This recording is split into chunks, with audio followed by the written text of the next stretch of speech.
Good enough. Hi, and welcome to the Our Sister Podcast. I'm Lauren. And I'm Georgia. And we're on episode 45 this week. Wow. 45. I feel like every episode for the past, 20 episodes, we've been, getting closer. Yeah. And yet, now that we're actually close, it seems far away. Mm-hmm. So a couple things to talk about today. I've got a cool tech gadget thing that I thought was interesting that's related to audio that I thought I'd mention. A little weekend recap for us, and bringing you up to speed on some other things I've talked about in the past. Mm-hmm. I have some Toronto local sort of artsy news, and I have national controversy. Oh my gosh, I'm hooked already. Yeah. You really sold that. Thanks. Cool, let's do our recap first. Okay. So Georgia and I went to Jazz at the Aquarium on Friday night, like we said we were going to. Mm-hmm. It was cool because it just happened to be the kickoff night for the Pan Am Games in Toronto, which were right beside the aquarium. Yeah. So we kind of got to absorb all the excitement that was going on for that at the same time. Mm-hmm. Double hitter. So it was started at 7. So we strolled into there just after 7. And it was $27. I think, just regular aquarium admission type thing. We got in line, got some wine, and we were there for probably about an hour or so. It's a pretty big place, wandering around, neat little conveyor belt thing that you can stand on, and it takes you through where the aquarium goes over your head, and we saw some sharks and some cool fish. Yeah. And stingrays and Didn't see the sea turtles this time. no turtles. Jellyfish, no turtles. Yeah. I thought it was really cool, and the jazz was awesome. Yes. Yeah, they So had good. a little nook on the bottom floor where they were playing. Mm-hmm. Yeah, if you know the aquarium at all, just sort of as you go in, where you can look down over sort of the kids area, there's this spinning thing of fish, it's kind of like a school of fish, and there's a current, and they sort of spin around. So the band is underneath that, and there's the glass of that aquarium above them. Yeah. It's just this perfect little nook that they play in. It was neat. It actually sounded really good, and it's cool because it does have that balcony, so people can stand on the main floor and watch, or they can stand up above and look down. And they pump it outside the aquarium through speakers and all throughout, so it's kind of neat when you're walking around. It sounds like the radio, and then they'll stop to talk, and they'll be like, just follow the music and you'll find us. So it's kind of cool. It was great. They were really good. They were a 4-piece. They were called Lady Be Good. There was a girl singer, 3 guys backing her up, one on keyboard, one on double bass, and one on drums. They were playing great stuff, more contemporary. I mean, there was standards, but there was also contemporary stuff. There was some Mel in Peru and Korean Billy Ray, right when we came in, and and they had high top tables and stuff, so you could walk around with your drinks, or you could just stand and watch and listen. Nobody was dancing that I saw, but it was pretty crowded. Yeah, it was just a really neat idea, and there were kids. It's not it's not open to young kids. There was a bunch of people with families, running around.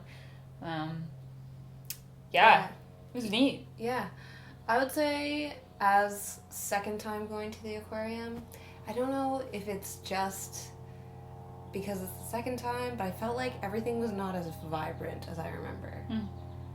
I don't know if that's just because the awe is slightly lowered, maybe. or if actually things seemed a little bit more dead. There was also a lot of people, so I found I didn't look at exhibits for too long just because people were coming up behind me, or there was somebody in front of me. Yeah. I did notice that not dull isn't the word, but the fish just didn't seem very upbeat. Yeah, but even the plant life I remember being more colorful the last time I was there, and that was a couple months ago. But I don't know, there's a variety of factors that could be influencing that. It wasn't as busy last time I was there. I went even later that time, so there were fewer kids, even though there were still kids. Yeah. Just stupid, why are your kids out at 9:30 at night? No. Sorry, what are you doing? But I don't know. I still really enjoyed it. There's still so much to see, and definitely things that I hadn't remembered or didn't see the first time and stuff. Lots of interactive things. Educational. no boards and stuff. So yeah, you should go if you haven't gone yet. It's definitely worth the money. Try and go on a Friday night when they're doing the jazz. It's the first Friday of every month, second Friday. It must be the second Friday. Yeah, I think that makes more sense. The second Friday. It was really cool. So it'd be a sweet gig if you were a jazz band, jazz trio or quartet. Did we mention their name? Yep, Lady Be Good. Good. Yeah, so cool. Check them out. Yeah, good stuff. So should we segue into a little bit of Panamania? Yeah, do it. Okay. So Panamania. That's what they're like billing it as. Yeah. As Panamania. So outside the aquarium, we saw that. Yeah, the Hamilton DeFasco. What's it called? It's called DeFasco's Cauldron. It was like DeFasco made a piece for Pan Am. Yeah. So it's what the torches are lighting, correct? Or is that not right? It's going to be lit up, I think. Okay. Yeah, because it had to be made with certain steel that could withstand the heat. Okay. Yeah. Cool. So while we were at the aquarium, we saw that outside of it. Mm-hmm. I think it looks like a giant colorful pine cone. Yeah, I thought it looked like peacockish because it was just so colorful. But it's like it does look like a pine cone. Mm-hmm. It has like things like lasered out, like the shapes of like athletes and stuff. So yeah. It's pretty cool. Yeah, it's all colorful and stuff. Mm-hmm. Yeah. Which leads me into, I just found out there's a big Toronto sign in Nathan Phillips Square right now. And it's got color on the sides, and at night they're lighting it up in different colors. And the city has announced that they're going to keep it for the year. It's going to be in Nathan Phillips Square for the year. It's great publicity for the city because everyone's taking photos of it. Yeah. Like, everyone. And then after the year is up, they're going to, like, move it around throughout Toronto. That's and, cool, like, yeah. at different places. So it's kind of a neat idea. And, yeah. Nice. Just thought I'd throw that out there. Mm-hmm. Also this weekend, Saturday night, I had my first Gage Park experience in Hamilton. Gage Park is like the biggest park in Hamilton where a bunch of events happen throughout the summer. There's a little bandstand in there, like a shell, or not really a shell. It's kind of like the Aqua Theater in Aurelia. Same color, actually. Aqua? It's aqua. And Big Sugar was playing a free concert, and it was really cool. Like, it's a huge park, and they only used one little section of it. They had a beer garden and all these, like, food trucks, and they even had, like, a midway going on. Like, I could see a Ferris wheel in the distance. Cool. Yeah, and it sounded really good, and there was a ton of people out, and it was a beautiful night, so definitely a good time for that. And I'd never seen Big Sugar. I only knew that one song, Baby Turn the Lights On, Baby Turn the Lights On song. I didn't even know that they sang that. But it was awesome hearing it live, so that was really cool. Cool. That was my Saturday night. That's awesome. Mm-hmm. Sorry, I'm trying to remember what I did on Saturday night. I just went out for dinner with friends. But Saturday day, I was back downtown again. I was in Nathan Phillips Square and saw the setup there for music and stuff. They've got 2 stages that are kind of like beside each other on corners, like not opposite each other, beside each other. And there was a really great brass band playing on one of the stages. I guess they were setting up on the other stage. It was crazy hot, but there were still people out in the square. It was so hot on Saturday. It was so hot. But there were still people out enjoying, and they had a small area of food trucks and also like a beer garden there. And then there's also like a Pan Am store, games store and stuff like that. Nice. Pretty cool. Very good. Mm-hmm. Sunday, I started watching a new series on Netflix called Sense8. And usually I don't watch series unless somebody else has told me they watched it and it was good. I'm not someone who just starts up a show randomly. Right. But I was bored, so I started watching it. And it was really interesting, actually. I, like, binge-watched it, and I only have, like, 2 episodes left. Oh, my God. It's an interesting story about 8 people and, like, how they're connected in their mind, and they can, like, visit each other and talk. It's made by this, like, directed by the same people, the Wachowskis that did The Matrix and Cloud Atlas. So it's got that kind of science,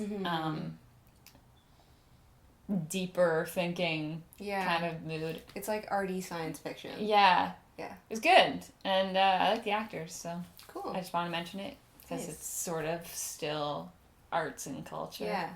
I've been hearing good things about it. I've seen one episode, and it wasn't the first episode, so I kind of feel like I've messed myself up. Yeah, it could be confusing if you just jumped into it. But Daryl Hannah's in it, the first episode. Okay. She hasn't been in anything in forever, so that was kind of interesting to see her. And the first episode, I was really confused, and I didn't think that I would watch it past that, but then I was bored, so I just kept watching it. And as it got more into the story, I was like, whoa, this is interesting. Like, I like mysteries, and where you really have to think about things, and like, I like those sorts of stories. So, yeah, twists and turns. Good. And people are talking about it having, like, really broad representation of different types of people and stuff. It covers everything. Yeah. Okay. Yeah, there's not, like, one minority that's not in there. Wow. Yeah. Okay. Yeah, So, and it was good. Good. Did enjoy it. Yeah, so that was my weekend recap. Okay. We'll move on to relevant. Good. Do you wanna, or should I? You can, if you want. Okay. So, this National Canada News thing, it was announced a while ago, but people are slowly talking about it more and more, and from what I'm reading, most people are hating it. There are plans to build a giant memorial for, it's called the Never Forgotten National Memorial, and it's for, like, people who have died in wars, but not in Canada. They're buried, like, either at sea or overseas and stuff like that, and it's called the Mother Canada Monument. It's going to be in Cape Breton Highlands National Park. So first off, what people are concerned about is the fact that the national parks are donating a bunch of land for this monument to happen. They're paying a bunch of money into creating this monument, and they're going to take on the upkeep of it, which none of those things really fit into Parks Canada's mandate. Like, they are pretty much solely about preserving and protecting land. Yeah. So them doing this is kind of weird. Second of all, people think it's really ugly. Is there, like, a mock design? Yeah, there's, I went to their website. The website really sucks and doesn't open well on my computer, which is frustrating. And there's a virtual tour around it. So there's a bunch of different elements, but what people are really hating is, like, the statue, which is going to be on a point, which people are protesting because apparently it's a really beautiful point. Like, there's all rocky, like, red granite or pink granite, stuff like that. But this monument statue sculpture thing is like a 10-story tall woman who's cloaked with her arms outreached, like, across creepy. to Europe. It is creepy. It's 10 stories? It's huge. That's a little excessive. Yeah. So it's based off of the Canada Bereaved or Mother Canada at the Vimy Ridge Memorial, but I compared them. The Vimy Ridge one is, like, definitely not that tall. It's, like, maybe 2.5 times the height of your average person. Okay. Maybe, not even, probably. Yeah, just normal statue height. Just, like, a normal statue height. And she's sort of, like, looking down and sad, and she is, again, like, sort of a cloaked woman. So it's based off of that, but taking one thing and making it really big doesn't make it better. Sometimes scale is involved in what makes something work. Yeah. And even though they're not the same, it looks like they've put sort of the same amount of detail into. You can't just make something big and think that it's going to work the same way it works. Yeah, or that it has more meanings because it's big. Yeah, so they're not identical. Like, this new one's going to be sort of reaching out, looks kind of weird, doesn't really have much facial expression, versus the old one that's kind of, like, looking down and actually looks like they're creeping. Who designed it? I haven't been able to find it. I've been on the main website, I've been on all kinds of news sites, and I haven't been able to find who Maybe they're afraid to say in case this person gets a ton of backlash. I don't know. So I don't know what else I had to... Okay, it's going to be unveiled July 1st, 2017, which is the 150th anniversary of Canada. And I feel like it's kind of weird to unveil a memorial for death on, like, Canada Day, where we're all, like, celebrating Canada.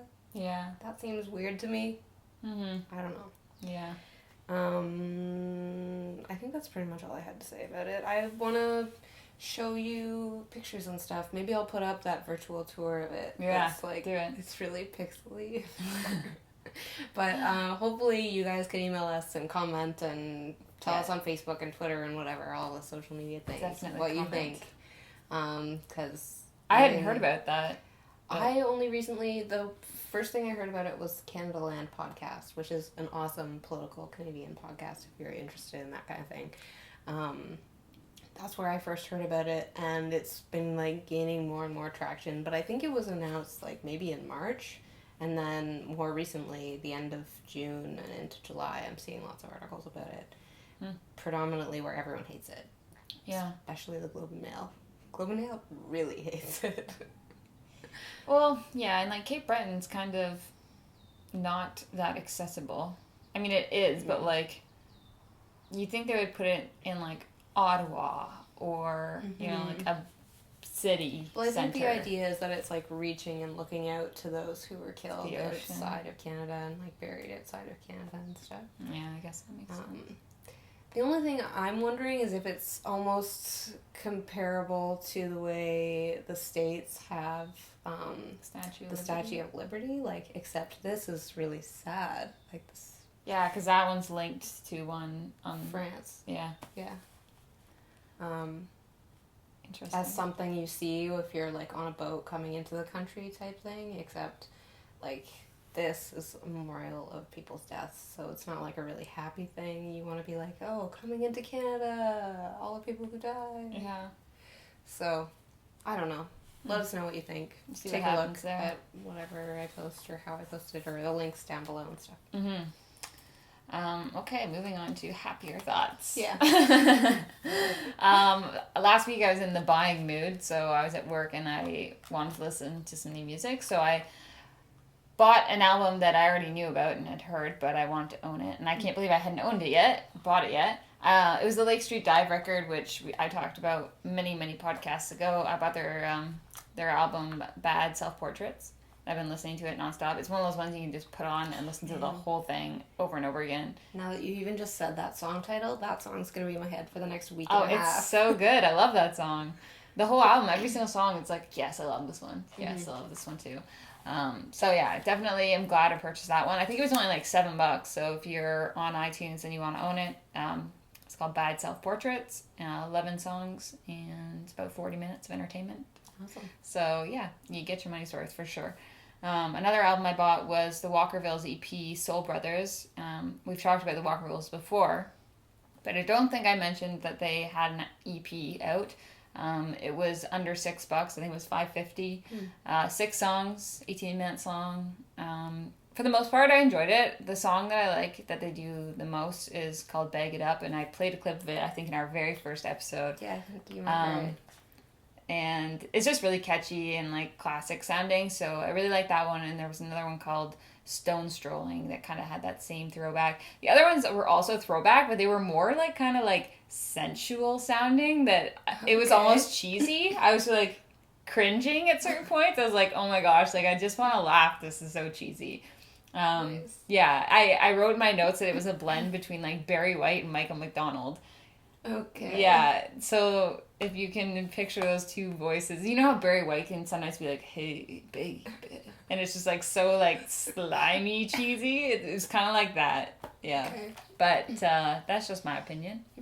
If you feel like checking it out yourselves and spending $6, you can buy it. It's called Soul Brothers EP, and it's on iTunes as well. I did really like their cover art. It looked very Motown-y. Nice. Very nice design, so whoever did that, good job. And they are playing the Beaches Jazz Festival, right? A couple weeks from now. It's the same weekend as Way Home. Yeah, That's why we it's can't the go. 25th, I think, on the Sunday. Main stage, so if you're checking it out, you can check them out and tell us how it is. Get some footage for us. Did you have anything? I think that's all for me. Okay, I just have one more thing I want to mention, and our video stopped, so we will... Our episodes have been so short lately that I... Nice clap. That I forgot to look at that. Yeah, okay, so just one more thing. It's a tech thing, sort of. I saw it, somebody shared it on my Facebook, and I bookmarked it because I wanted to mention it. Um, there's this new project in the works called Here, Here, earbuds. Um, and they're being manufactured by this company called Doppler Labs, and they have done a lot of work in headphones and sound stuff. So the whole idea behind these earbuds are that they're wireless and they're kind of like a hearing aid. They're used to control the sound around you. So you'll be able to download an app that syncs up with your thing, and you'll be able to change like the EQ of what you're hearing around you. And like one of the big examples they used was like a baby crying on an airplane. You can like alter the frequency so that it blocks that frequency out. And another one they said was like snoring. So if your partner snores, like, and you sleep with these in, you can like, instead of using earplugs because you're afraid you might miss your alarm clock or something, you can just like block out the frequency of their snoring. That's crazy. Yeah, so very customizable, very, very neat. Another thing that you can do with the app is if you're out listening to music, you can adjust like reverb, flange, and echo. So yeah, very customizable. If you like things to sound a certain way and the sound guy's not doing it for you, you can do it yourself. Oh my god. Yeah, so really neat. It's really like the soundtrack of your life, soundtrack of your life. Mm-hmm. You get to mix everything how you want the world to sound, which is cool because you'll be happier if you like the way that it sounds, but you're also kind of missing out on how it just sounds naturally. Yeah, that's true. And the chaos that the world can be sometimes. Mm-hmm. It started, they did a Kickstarter campaign for it. I forget how much they wanted to earn, but they went like 250% over their goal. On Kickstarter, they funded $635,189 on Kickstarter. And they also had a ton of investors like Live Nation and Universal and all those big companies. Wow. And in total, they made about $17 million in investments and fundraising. The idea behind it, the way that it works, it captures incoming sound waves, processes the audio in real time, and then plays it back in your ears with like no audible delay. That's nuts. So it's like an instant reaction, kind of like using like a microphone, That's unreal. Yeah, it's really weird. They're still like making prototypes, and the initial phase will just be really making sure everything works and the app, everything's functioning with that. But apparently like Coachella bought a ton, and they were giving like sample ones out to people that attended. Cool. Yeah, I think I read that right. And all the people that kickstarted like fund that submitted on for that, they all get like a first round prototype. So yeah, it was really neat. I just thought it was a cool idea. A lot of people seem to like it, and it'll be interesting to see how expensive they are when they come out and how many people actually buy it. Yeah. Because like I feel like half the time I have headphones in my ears listening to music. I wonder if there'll be a way to like sync up your iPhone music with the earphones so that instead of having like your headphones with wire, it'll just be like wireless streaming in your ear. Yeah. Like, that would just be weird, but it'd be cool. And that would be cool. Definitely possible for the future. I feel like it's probably already out there. Yeah, so interesting. A little bit of tech news. Yeah, sounds cool. Yeah. I can see certain situations where they would be more useful than others. Yeah, I don't think it's one of those things that you would have on 24 hours a day. Because even after, like, 2 hours of listening with earbuds, my ears get sore and I have to take them out. Yeah. So... I don't know if this is just me, but I start to feel like almost claustrophobic. I don't know. Yeah. That's a weird thing that I have. Yeah. It would be good for certain people, though, like riding on a plane, blocking out the baby sounds. Definitely. Yeah. Cool. So that's that. All right. So that is episode 45. We will see you next week for 46. Have a good week. Bye. Bye.